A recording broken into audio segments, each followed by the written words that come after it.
एक बरगद के पुराने पेड़ पर मोटा सा कौवा रहता था।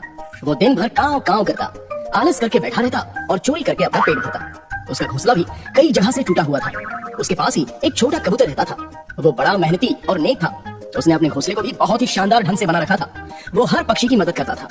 कबूतर कौवे को अक्सर अच्छी राह ही देता था, मगर कौवा उसकी बात सिर्फ सुन लेता था। कौवा भाई, आकाश में बादल इकट्ठे हो रहे हैं, बीच में तूफान का भी अंदेशा है। क्या तुमने अपने घोंसले के हालात के बारे में भी सोचा है? सही कह रहे हो भाई, सोच रहा हूँ 2-3 दिन में घोंसले की दुरुस्ती होनी चाहिए। मौसम जैसा भी हो, उससे अपनी दोस्ती होनी चाहिए। कुछ देर के बाद कौवे ने पेड़ पर इधर उधर नजर दौड़ाई और उसे कुछ घोंसलों में खाने की वस्तुएं पड़ी दिखी। बस फिर क्या था, खाना चुराना और खाना। चोंच मारकर लपक लिया, मुफ्त का खाना चुरा लिया। चाहे जहाँ से मिले खाना, बस उसे था चुराना। उसे घोंसले से ज्यादा पेट की चिंता रहती थी। उसकी आलस ही फिर चोरी में बदलती थी। 3 दिन बीत गए और कौवा आलस करके बैठा ही रहा। बीच में कुछ तेज हवा चली और कौवे के दिमाग में मच गई खलबली। उसका आधा घोंसला देखते ही देखते उड़ गया। कौवा सर पकड़कर बैठ गया। अरे कौवा भाई, लगता है मेरी बात समझ नहीं आई। अब घोंसला कहाँ से आएगा? लगता है जो बचा वापिस जाएगा। 3 दिन बीत चुके हैं और तुम हाथ पे हाथ धरे बैठे हो। बात तो तुम्हारी सही है, अच्छे समय पर कही है। अब तो कुछ करना ही पड़ेगा। घोंसला जो नहीं है तो निकलना ही पड़ेगा। कौवे ने इधर उधर हाथ पैर चलाए, कुछ टूटे फूटे तिनके जुटाए। घोंसला बनने लगा और पानी बरसने लगा। वो परेशान हो उठा और कबूतर की ओर आशा भरी नजरों से देखने लगा। अब देख क्या रहे हो? मेरे घोंसले में जल्दी से चले आओ।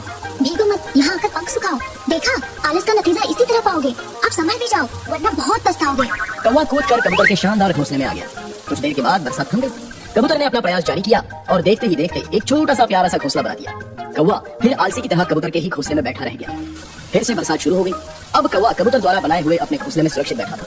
कौवा भाई, समय मिलेगा तो मैं तुम्हारे घोंसले को और बड़ा बनाऊंगा। तुम्हें भी जुड़ना होगा, वरना अकेले में क्या कर पाऊंगा। बात तो सही कह रहे हो भाई। हमेशा सही सही कहने के बाद तुम्हारे हाथ में दही जम जाता है। कौवा बोला, बात सही है। बड़े बेशरम हो यार। ये भी सही है। तुम्हारा क्या होगा ये तुम जानो और तुम्हारा काम जाने। कौवा बोला, ये आधा सही है।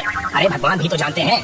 बरसात का मौसम था, लेकिन बादल धीरे धीरे आकाश को छोड़कर कहीं और चले गए। गर्मी बढ़ी और अकाल बढ़ गया। फसलें चौपट हो गई। सूखे के कारण सभी जीवों के खाने के लाले पड़ गए। पंछियों को चारा न मिला और उनके बच्चों का भी भूख से बुरा हाल होने लगा। कौवे ने अपनी आदत नहीं छोड़ी और चोरी करने से भी वो बाज नहीं आया। कबूतर से पक्षियों का दर्द देखा न गया। वो उड़ते हुए गंगा मैया की शरण में गया। कबूतर बोला, हे गंगा मैया, जंगल के सारे पक्षी भूख से बेहाल हो रहे हैं। सब दाने दाने को मुहताज हैं। छोटे छोटे बच्चे जब बिलखते हैं तो दिल रोता है। मुझे अपने लिए कुछ नहीं चाहिए।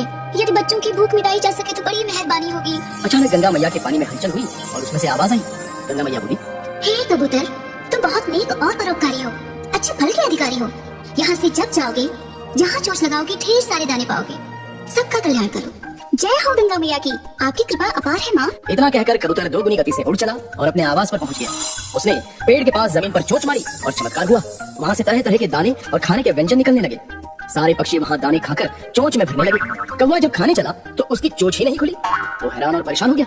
वो रोने लगा, तड़पने लगा। ये तुम्हारी करनी का ही फल मिला है। चोरी और आलस का यही नतीजा होता है।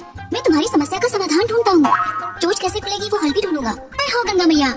इतना कहकर कबूतर ने अपनी चोंच कौवे की चोंच से लड़ा दी और कौवे की चोंच खुल गई। वो खाने लगा।